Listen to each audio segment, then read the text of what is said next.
There is so much going on in basketball, and I hope you guys enjoyed, the first round, having 3 games a night. Don't take that for granted because I surely enjoyed it. And as you all know, as we progress into this playoffs, we get less games every single night. So enjoy it. Every single night that you guys get to watch a game, enjoy it because you guys, the playoffs have been insane, have been insane. We just wrapped up the first round and we just wrapped up 3 7 game series. This is why I love basketball so much because you get the most unpredicted wins. Teams that you thought were going to easily skate their way into the second round eliminated in the first round. We just wrapped up the first round, right? And that's why I always tell people when you're making your playoff predictions, do not base it solely off of regular season wins, regular season stats, and seedings. Because yes, historically, the higher seed is typically more likely to beat the lower seed.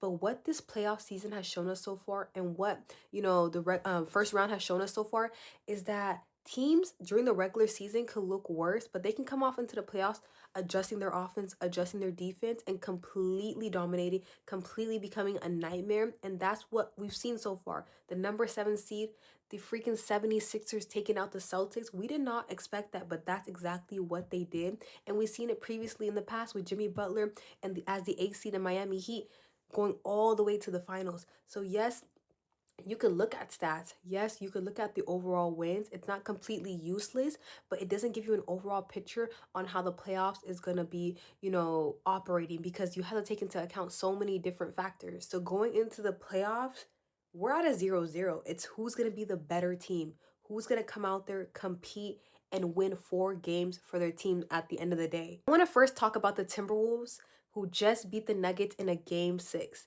This is a Timberwolves team that did not have Anthony Edwards, that did not have Dante DiVincenzo, that did not have Io DeSumo. 3 key players missing in game 6, but they had Jaden McDaniels, who went out there and played 45 minutes, a full game, almost a full game, dropping 32 points and 10 rebounds against a 3-time MVP.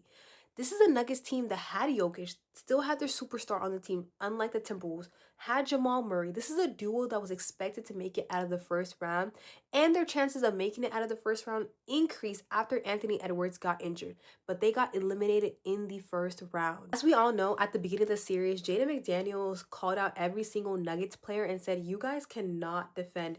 You, him. You guys cannot defend. You guys are all bad defenders. And he got a lot of criticism for making that statement, but he went out into game 6 and proved exactly why he was right. He went at them and dropped 32 points. You guys cannot defend me. And this Timberwolves team as a whole has shown that if one person is out, the next one steps up. If 2 people are out, the next one steps up. And it shows that it's not a one player team. They all can contribute to winning. Jaden McDaniels, star performance. You had Terrence Shannon Jr. drop 24 points. Naz Reid, 15 points. Julius Randle has been taking a lot of the offensive load this series. Rudy Gobert has been doing his part. This team has shown that they can come together collectively and come out with the dub, and they don't just need a star player, Anthony Edwards, taking all of the offensive load. If other people need to step up or need to contribute to helping this team win, they can do exactly just that. And that's why I always say you cannot, going into the playoffs, you cannot underestimate any team. You can't underestimate them based off of, regular season wins, stats, seeding, who's injured, who's playing, none of that. Because at the end of the day, the game of basketball, especially the playoffs, it's so unpredictable. And that's why I love it so much. And that's why I want to lead into the conversation of the Celtics, you guys. The number 2 seed who just blew a 3-1 lead to the 7th seed, the 76ers. This is a Celtics team that was the top of their conference. This is a Celtics team that was expected to make it out of the East, that a lot of people thought would make it all the way to the finals. They just got eliminated in the first round. They just blew a 3-1 lead to the 76ers, a team that was undeniably underestimated, you guys. A lot of people thought the 76ers would be a first round exit, especially with being unsure about Embiid's return, him being injured. They thought they would be a first round exit, and they proved everyone wrong, and they're headed to New York now. So after the 76ers won game 6, you can hear the fans and the crowds chanting, "We want Boston." And they in fact got Boston, you guys. I said if they're able to, win game 6, they weren't going to go into game 7 without putting up a fight, and that's exactly what they did. They knew they had a chance, they knew they had an opportunity to close out the series, and that's exactly what they did. And we have to commend and give credit to Joel Embiid. He came back into the series in game 4 after having his appendix removed, and he drastically changed the course of this series. They wouldn't have even experienced a game 7 if it wasn't for him. Him coming back was a big reason as to why they won this series.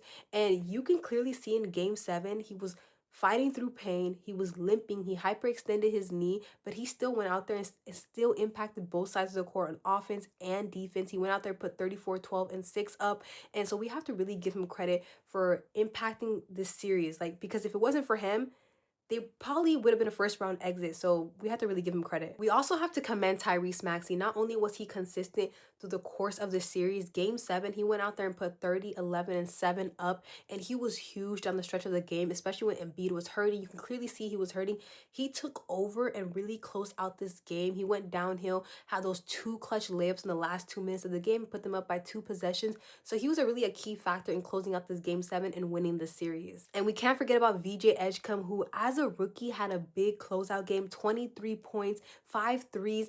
And yeah, he just came out and fought hard as well. Paul George went out there defensively. He's been so consistent throughout this whole series. This 76ers team as a collective really went out there and put everything out on the line. They proved everyone wrong, and they showed why they shouldn't be underestimated as a team. Now the 76ers are headed to New York to face off the Knicks in the second round. They faced each other off during the regular season 4 times, with the record being 2-2, and they faced each other off in the 2024 playoffs, with the Knicks knocking them out in the first round 4-2. But the rosters have changed in the last 2 years, so that matchup is going to be very much interesting. Don't underestimate any team. I'm just pretty much excited to see the matchup between Cat and Embiid, if Embiid can stay healthy, because there is tension between them two. So who you guys think is going to win the series? What are your predictions between those two teams going at each other? The Detroit Pistons also came back from a 3-1 deficit against the Magic. This is a team that's the #1 in the East that I thought would close out this series, this first round, in a game 5 or a game 6. I did not see this going to a game 7. They let this series slip away from them, and fortunately for them, they found and managed a way to, win 3 in a row and end up closing the series at home. See, I give credit to Paolo Banchero. He went out there, he fought, he put 38, 9, and 6 up, but it just wasn't enough offensively to help this Magic team reach the second round. And when Wagner went out in game 4 and didn't return to the series, it changed the series drastically, especially on the defensive end. It gave Pistons hope, and that's exactly what they did. They took it, they ran with it, won 3 games in a row, and were able to close out this series. I was really critical of Tobias and Jalen during this whole series. I feel like they weren't playing their best basketball. It wasn't what we saw from them during the regular season. I feel like they could have done much more during the series, and that's exactly what they did in this game 7. Tobias went out there, dropped 30 points, his season high. He has not dropped 30 all season. Jalen Duren, on the other hand, he went out there and dropped 15 points, 15 rebounds, the most this series. Tobias went out there and dropped 17 points in the second quarter. I feel like he was able to get this team's momentum going. They went out and closed out this game at home by 22 points, and that's exactly what I expect from a #1 seed in the East, playing like that every single night. And now they go on to play the Cavs, and that's going to be a crazy matchup, an amazing matchup, and I can't wait to watch that one.